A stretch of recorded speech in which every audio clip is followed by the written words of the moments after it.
Bonjour à tous et bienvenue dans ce nouveau décryptage. Aujourd'hui, on plonge directement dans une enquête un peu glaçante, le domicile violé. C'est un sujet qui touche des millions de personnes au quotidien et qui, franchement, est souvent étouffé par des mythes, des non-dits et parfois même une véritable tension digne d'un documentaire criminel. On va décortiquer ensemble les droits réels des locataires et les limites ultra strictes imposées aux propriétaires. Et attention, les informations qu'on va aborder aujourd'hui risquent de changer radicalement la façon dont on perçoit son propre chez-soi. Bienvenue sur Ce que la loi dit. La chaîne qui révèle les droits que personne ne t'explique vraiment. Si cette thématique vous intéresse, abonnez-vous à la chaîne, laissez-nous un pouce bleu et activez la cloche de notification.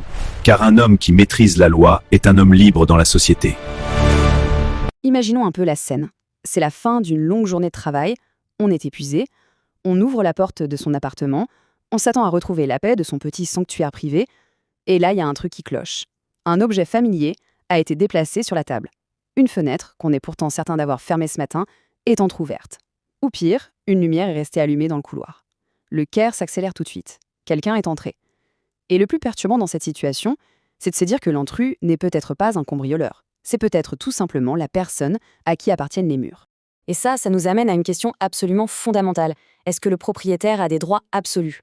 On entend souvent ce mythe très répandu qui voudrait que, parce qu'une personne détient le titre de propriété, elle garde un droit d'accès illimité et une autorité totale sur le logement. C'est une idée reçue super tenace qui sert de couverture à d'innombrables abus. Sauf que la réalité juridique est à des années-lumière de ça. Et c'est exactement ce qu'on va démonter étape par étape. Ce qui nous amène à notre première grande partie, chapitre 1, l'intrusion et la loi. Dès le départ, il y a un énorme conflit de perception. D'un côté, le bailleur se dit souvent « c'est mon appartement », mais de l'autre, la réalité légale est tranchante. C'est le domicile privé du locataire. Le truc crucial à comprendre ici, c'est qu'à la seconde même où un contrat de bail est signé, l'ADN juridique du lieu se transforme complètement. Ce n'est plus juste un bien immobilier de rapport, ça devient un domicile hautement protégé. L'occupant a l'usage exclusif du lieu, un point c'est tout, même s'il ne possède pas la moindre brique. Et pour protéger ça, la justice ne fait pas dans la dentelle. Le texte de loi qui s'applique, c'est l'article 226-4 du Code pénal. Oui, on parle bien du Code pénal, pas d'un obscur petit règlement de copropriété. Cet article punit très sévèrement la violation de domicile. En clair, un propriétaire qui s'introduit dans le logement par la contrainte, la menace ou sans avoir demandé l'autorisation perd son statut de bailleur aux yeux de la justice, il devient littéralement un intrus qui commet une infraction. Et les conséquences, elles sont conçues pour dissuader. Les sanctions pour ce genre d'entrée non autorisée sont extrêmement lourdes. On parle d'amendes qui peuvent grimper à des dizaines de milliers d'euros et même de peines de prison. L'objectif de la loi est de faire passer un message sans équivoque. L'inviolabilité du domicile est un droit humain fondamental. Le titre de propriété n'est absolument pas un passe-droit magique pour contourner ça. Pour bétonner ce bouclier, on a aussi l'article 17-19 du Code civil. Celui-là, il est sans appel.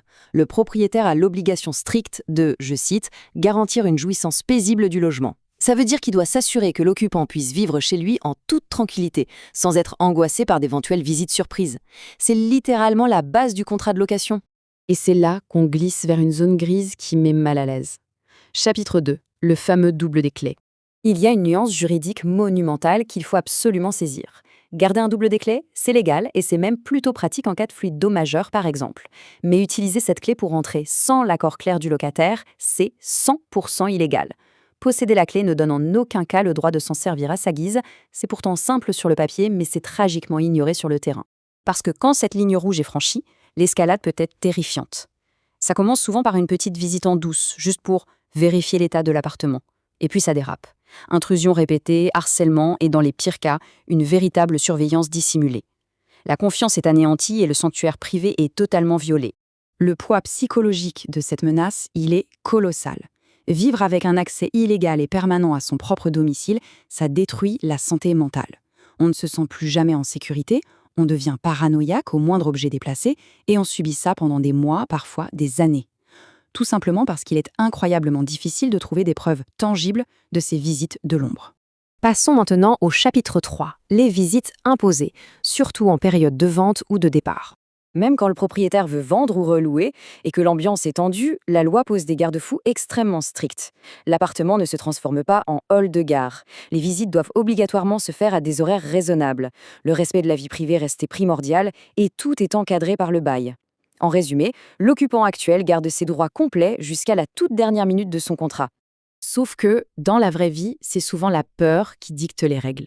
Beaucoup de locataires acceptent des visites quotidiennes épuisantes parce qu'ils ont peur de déclencher un conflit, d'être jetés dehors plus vite ou de voir leur caution confisquée. C'est de la manipulation émotionnelle pure et dure qui retourne l'incertitude du locataire contre lui-même pour piétiner ses droits.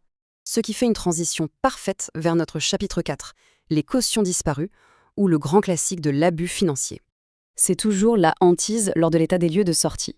Voir le dépôt de garantie s'évaporer pour des motifs obscurs. Mais là encore, on a un bouclier juridique en béton. C'est la loi du 6 juillet 1989. Elle encadre de façon ultra rigide les rapports locatifs en France. Et elle dit très clairement que le propriétaire ne peut pas se servir dans la caution comme s'il piochait dans sa propre tirelire. C'est simple, pour retenir ne serait-ce qu'un seul euro de cette caution, il faut des preuves formelles. Le bailleur doit avoir des raisons valables, des devis professionnels ou des factures en bonne et due forme. Hors de question de garder 500 € sur la base d'une vague estimation au doigt mouillé. Tout doit être millimétré, documenté et justifiable devant un juge. Et si le propriétaire joue avec le feu et bloque l'argent illégalement? Eh bien, ça peut déclencher un véritable boomerang financier. Retenir une caution abusivement, c'est s'exposer à un remboursement forcé par le tribunal, avec en plus des pénalités de retard très douloureuses. Le vrai drame, c'est que la plupart des locataires, épuisés par les cartons et le déménagement, finissent par abandonner le combat, ce qui permet à ce système abusif de continuer. Et nous voilà au sommet de cette pyramide des abus. Chapitre 5, l'expulsion illégale, la menace ultime.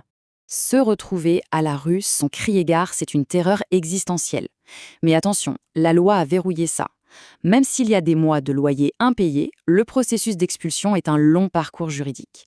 Il faut d'abord une décision d'un juge, ensuite il y a des délais obligatoires à respecter, et enfin des procédures formelles impliquant des huissiers. Un propriétaire qui saute toutes ces étapes pour décréter une expulsion immédiate, c'est lui qui se met totalement hors la loi. Et on ne peut pas parler de ça sans mentionner un filet de sécurité vital en France, la trêve hivernale. C'est une protection sacrée qui suspend complètement les expulsions pendant la saison froide.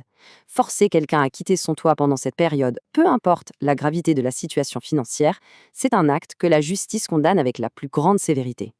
Le problème, c'est que pour contourner la lenteur des tribunaux et cette fameuse trêve, certains abusent de méthodes carrément barbares.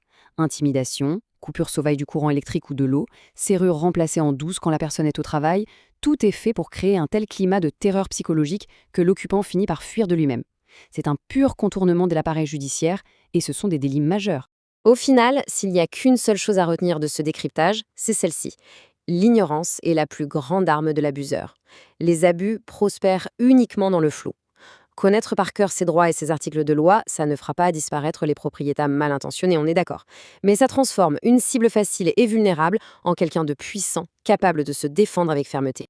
Alors, pour conclure, voici une réflexion qui mérite qu'on s'y arrête un instant.